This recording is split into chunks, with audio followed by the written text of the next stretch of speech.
Welcome back to Does It Go Hard, a show where I review movies, video games, and more. Today, I'm gonna be reviewing the latest Netflix animation film, or to be more specific, stop-motion film, Wendell Wild. The story is really simple. Two scheming demon brothers, Wendell and Wild, enlist to aid a 13-year-old girl named Kate Elliott to summon them to the land of the living. And let me tell you, that is not even half of what the story of this film is, okay? There's a lot of shit to talk about that, unfortunately, I will not be giving away because this is a non-spoiler review, of course. And let me just say right at the bat, this film looks incredible. I mean, I don't think that's a surprise, especially from the guy that made the film, or the director. Director Henry Selick, who is most famously known for directing films like Coraline and the incredibly popular and cult classic, The Nightmare Before Christmas, which, yes, he directed. It was not Tim Burton. So the moment I saw the trailer for this film, I was actually really excited because it looked amazing. I mean, visually, it looked incredible. The style that they were going for, and also the fact that it was another horror-ish Halloween story, really got me hyped for what could possibly be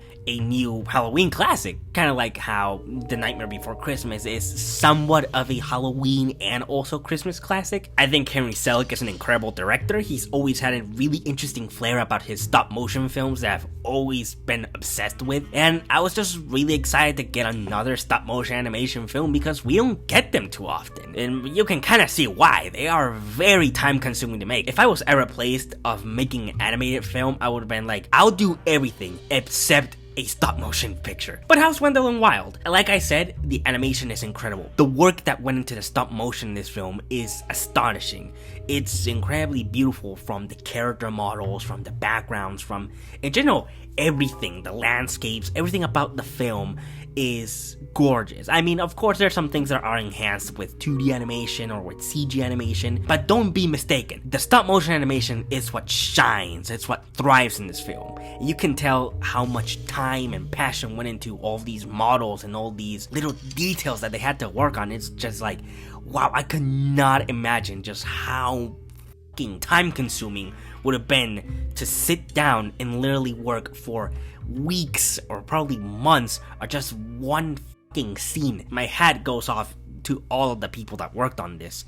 I'm your host, Buffalo Belzer, and this is the Screen Fair. The voice work and casting for the film is also incredible. I mean, of course, you have the two demon brothers played by Keegan-Michael Key and Jordan Peele. Keegan-Michael Key, of course, playing the character of Wendell, and Jordan Peele playing the character of Wild. And you also have our main character, Kat, played by Lyric Ross, who also does an incredible job with her performance in being this teenage punk rocker. I really love that. That's not something that we usually see in main characters. That's usually for a character in the background or like a sidekick character. So it's fun to give a character like this the main focus of the story. I really thought that was cool. You also have some other side characters that are really cool. There is a trans character here that they really make it clear to you, yeah, he's trans, and if you're going to complain, then get the fuck out of here. That's not something that we usually see in animated forms, or at least in PGs or PG-13, so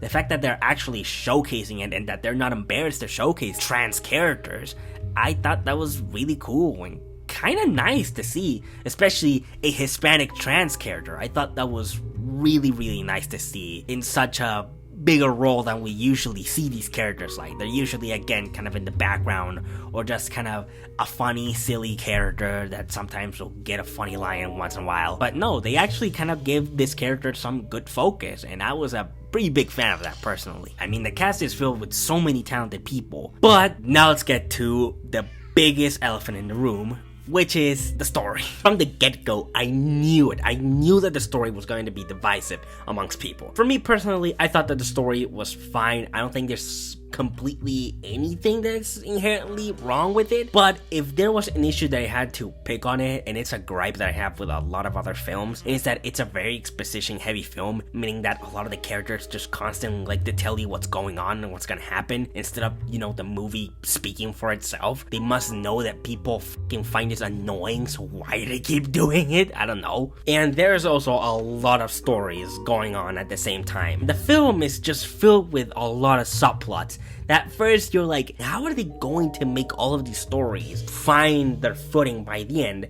And what was surprising to me is that they actually found a way to make these stories connect by the end. And not only that, but to at least finish them off in a satisfying way. So by the end, I was not disappointed where the story ended. But it does feel like a story that has too many things going on at the same time. I can see how that can bother some people. But personally, I thought the film was still pretty great, okay? The visuals, the voice cast, some of the elements of the story I think are really genius. And again, this is just another example that Henry Selick is an incredibly visionary director. And I can't wait for, whatever he plans to do next. I'm really excited. He used to have a movie at Pixar called The Shadow King that got cancelled, and just recently he got the rights back to that film. Maybe he might revive the project. Who knows? I think it would be cool to revisit something that I would love to see what his original vision for The Shadow King was. But right now, I'm gonna give Wendell Wild a low Ghost Raw.